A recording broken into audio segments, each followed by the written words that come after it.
लोगों से कहना चाहता हूं, कम मेक इन इंडिया।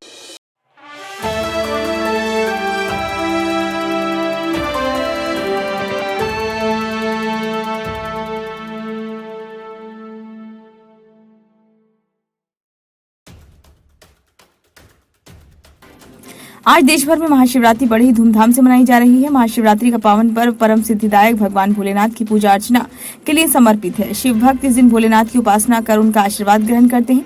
भोलेनाथ को प्रसन्न करने के लिए हम दूध, दही, शहद, घी, भांग, धतूरा, पुष्प, फल और बेलपत्र आदि चीजें अर्पित करते हैं।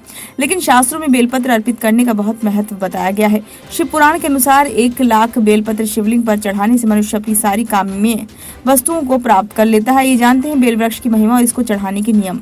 शिव पुराण के अनुसार बेल वृक्ष शिव जी का ही रूप है। देवताओं ने भी इस शिव स्वरूप की वृक्ष की प्रस्तुति की है।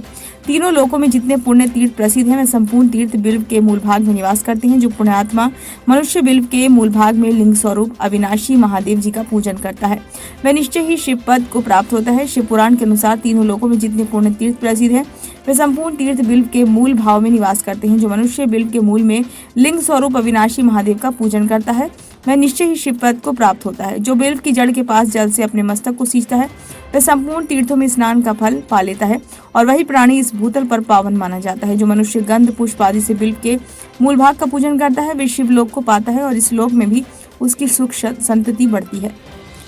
जो बिल्व की जड़ के समीप आदरपूर्वक दीप जलाकर रखता है, वे तत्व विज्ञान संपन्न हो भगवान महेश्वर में मिल जाता है। जो बिल्व की शाखा थामकर हाथ से उसके नए पल्लव उतारता है, उनको शिवलिंग पर अर्पित करता है, वह सब पापों से मुक्त हो जाता है। जो बिल्व की जड़ के समीप भगवान शिव के भक्त को श्रद्धापूर्वक भोजन कराता है, उससे कोटि गुना पुण्य की प्राप्ति होती है। जो बिल्व की जड़ के पास शिव भक्त को खीर और घृत युक्त भोजन देता है, वह कभी दरिद्र नहीं होता है। भगवान शिव जी को परम प्रिय बिल्व वृक्ष किसी के घर में होता, वहां धन संपदा की देवी लक्ष्मी पीढ़ियों तक निवास करती है। पुराणों के अनुसार समुद्र मंथन के समय जब कालकूट नामक एक विष निकला, तो इसके प्रभाव से सभी देवता और जीव जंतु व्याकुल होने लगे। सारी सृष्टि में हाहाकार मच गया। संपूर्ण सृष्टि की रक्षा के लिए देवताओं और असुरों ने भगवान शिव से प्रार्थना की। तब भोलेनाथ ने इस विष को अपनी हथेली पर रखकर पी लिया।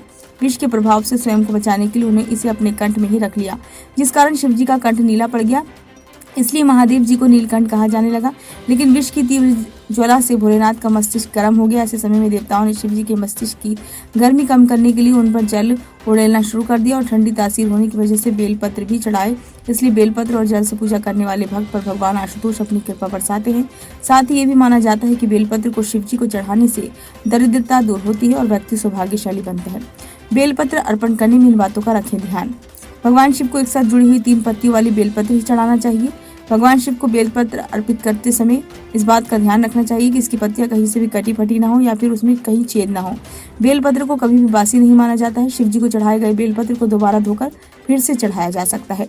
भगवान शिव को हमेशा उल्टा बेलपत्र यानी कि चिकनी सतह की तरह वाला भाग स्पर्श कराते हुए बेलपत्र चढ़ाएं। बेलपत्र को हमेशा अनामिका अंगूठे और मध्यमा अंगुली की मदद से चढ़ाएं और मध्य वाली पत्ती को पकड़कर शिव जी को अर्पित करें। शिव जी को कभी भी सिर्फ बेलपत्र अर्पण नहीं करें, बेलपत्र के साथ जल की धारा जरूर चढ़ाएं।